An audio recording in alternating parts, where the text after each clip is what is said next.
Pagbasa mula sa aklat ng Levitiko. Sinabi ni Yahweh kay Moises, "Ito ang mga pistang itinakda ko. Ang pista ng Paskwa na gaganapin sa gabi ng 14 na araw ng unang buwan. Kinabukasan ay pista ng tinapay na walang pampaalsa. 7 araw kayong kakain ng tinapay na walang pampaalsa. Sa unang araw, magkakaroon kayo ng banal na pagtitipon. Huwag kayong magtatrabaho. 7 araw kayong mag-aalay kay Yahweh ng handog na susunugin. Sa 7 araw, muli kayong magkakaroon ng banal na pagtitipon. Huwag kayong magtatrabaho." Sinabi pa ni Yahweh kay Moises, "Sabihin mo rin sa mga Israelita na kapag naroon na sila sa lupaing ibibigay ko sa kanila, tuwing anihan ay magdadala sila sa pari ng 1 bigkis ng una nilang ani. Ito'y iwawagayway niya sa harapan ni Yahweh upang kayo'y maging kalugod-lugod sa Kanya. Gagawin ito kinabukasan ng araw ng pamamahinga."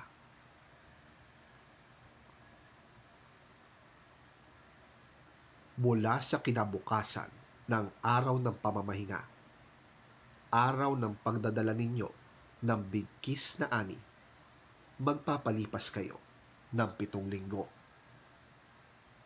Ang 50 araw ay tatama sa kinabukasan ng araw ng pamamahinga. Sa araw na yon, magdadala kayo ng handog na pagkaing butil.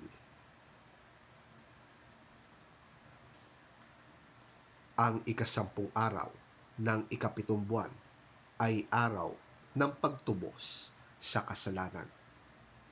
Sa araw na yon ng inyong banal na pagtitipon, mag-ayuno kayo at mag-alay ng pagkaing handog.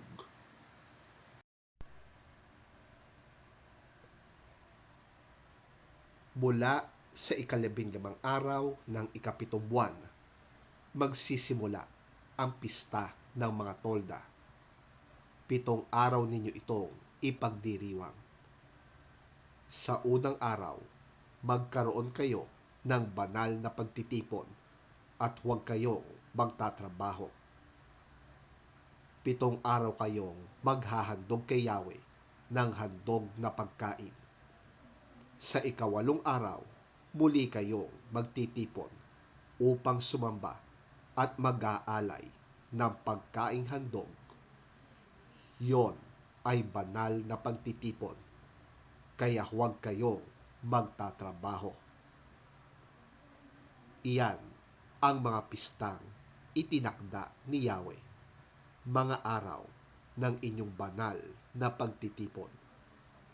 Sa mga araw na yon, magdadala kayo ng handog na susunugin, handog na pagkaing butil, at handog na inumin ayon sa itinakda ng bawat araw.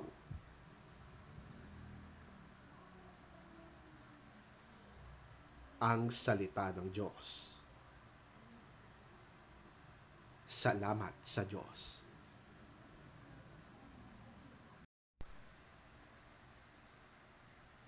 Ang mabuting balita ng Panginoon ayon kay San Mateo. Papuri sa iyo, Panginoon. Umuwi siya sa kanyang bayan at nagturo sa kanilang sinagoga. Nagtaka ang mga nakarinig sa kanya, kaya't kanilang itinanong, "Saan kumuha ng ganyang karunungan ang taong yan? Paano siya nakakagawa ng mga himala? Hindi ba siya ay anak ng isang karpintero? Hindi ba si Maria ang kanyang ina at sina Santiago, Jose, Simon at Judas ang kanyang mga kapatid? At taga rito rin ang kanyang mga kapatid na babae, di ba? Saan kaya niya natutuhan ang lahat ng yan? At siya'y hindi nila pinaniwalaan.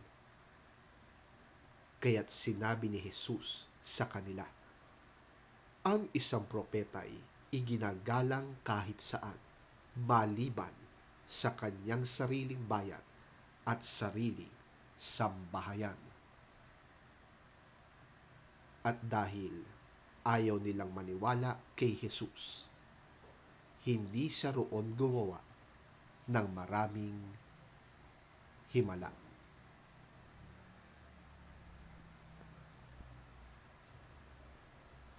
Ang mabuting balita ng ating Panginoon.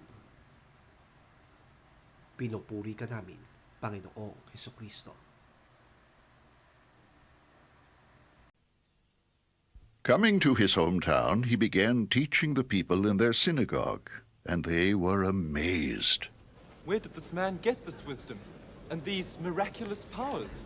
They asked, Isn't this the carpenter's son? Isn't his mother's name Mary?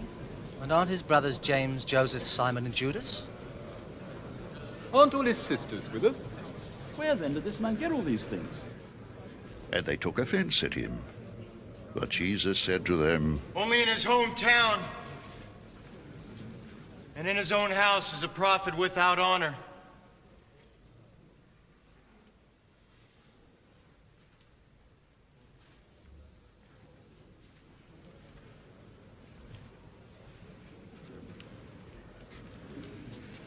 And he did not do many miracles there because of their lack of faith.